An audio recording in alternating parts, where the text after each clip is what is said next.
German Chancellor Angela Merkel says regional leaders need to put an end to the chaos plaguing Germany's fight against the coronavirus crisis. In a virtual summit last week, leaders from both state and federal governments failed to agree on decisive measures. Merkel says she'll be forced to take drastic action if the states don't reverse recent relaxations, which have seen case numbers rise sharply. German Chancellor Angela Merkel on Wednesday had the awkward task of walking back her government's newly minted pandemic guidelines for the Easter break. This unexpected U-turn prompted confusion and added to criticism of her handling of the coronavirus crisis. Das bedauere ich zutiefst. I deeply regret this and would like to apologize to all German citizens. On Sunday, Merkel appeared on one of the country's most popular talk shows to make her case directly to the German people. She said Germany needs a turning point and criticized federal state leaders that haven't yet grasped the gravity of the situation. When the State Leaders Conference convenes again, which is why I'm not for holding an early conference, it has to be clear that we have to achieve a consensus. Merkel says many federal states are being too lax. The small state of Saarland is experimenting with easing restrictions, and the leader of Germany's most populous state, North Rhine-Westphalia, has a very lax interpretation of the corona guidelines. The distribution of roles, and that's what I meant by turning point, it's no good, because we've all got the same goal. I'm convinced of this. And that is to guide the country through this pandemic. Currently, hundreds, if not thousands, of German vacationers are taking their Easter break in Mallorca, while at-home infections continue to rise. German health experts are demanding decisive action. Till now, only curfews have effectively stemmed the spread of the B.1.1.7 variant in Portugal, Ireland and England. I think we also need to take this approach. Speaking as a doctor, the new data shows that infections are increasing so fast that rates of 100,000, which our experts predicted, seem all too realistic. This should be a warning to us to quickly implement safety measures.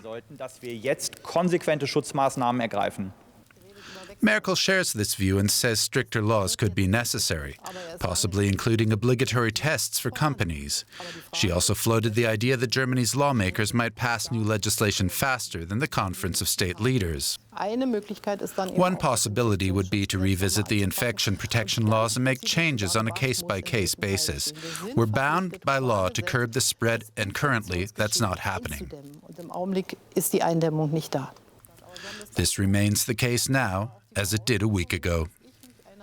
Let's bring in our chief political correspondent, Melinda Crane, here. Melinda, the Chancellor last week was forced to reverse her decision to essentially shut down the country over Easter, but she's still not satisfied with the current situation, is she?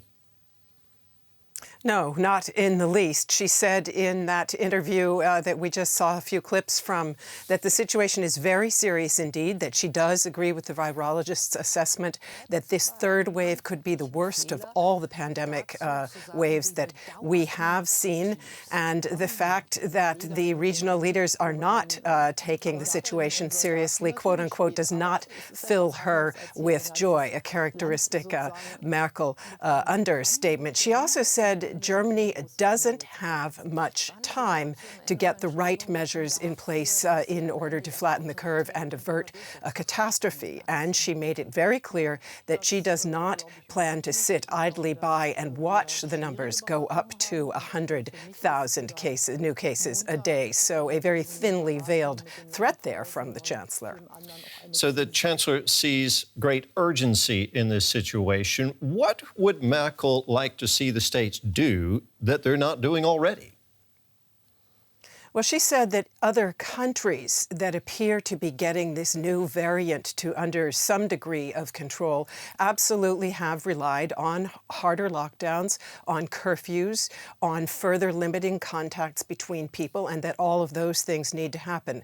And she also said those measures are actually already signed and sealed by the state leaders, that they did agree at the beginning of March to a phased plan that includes a so-called emergency brake. And that emergency brake is supposed to go into effect with numbers rising as they are now, and it would include exactly the measures that we're talking about. And that's why she said, if the states do not comply with what they've actually promised to do, then I may need to redistribute the balance of power between the federal state leaders and the federal government. That is the so-called infection protection law that was mentioned in that report, and that is a not so thinly veiled threat to the regional state leaders. Either get your act together, or I will have to take more of the power into my own hands.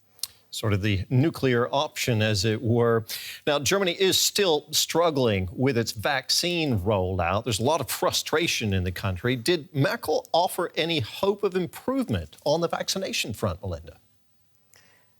She absolutely offered hope of improvement. Characteristically, this was the message that we also heard from her last week, Terry, when you and I listened to her statement to the Bundestag, the parliament.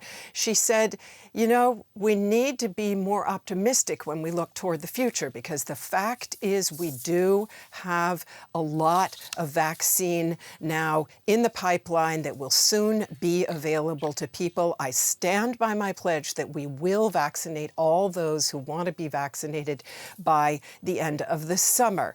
What she didn't do was acknowledge any failings on her own part or on the part of the federal government when it comes to procurement of the vaccine and to the logistics of rolling it out. And I think that's where a lot of people would have liked to hear a little bit more. Melinda, thank you so much. Our chief political correspondent, Melinda Crane. And here are a few other headlines in the coronavirus pandemic worldwide.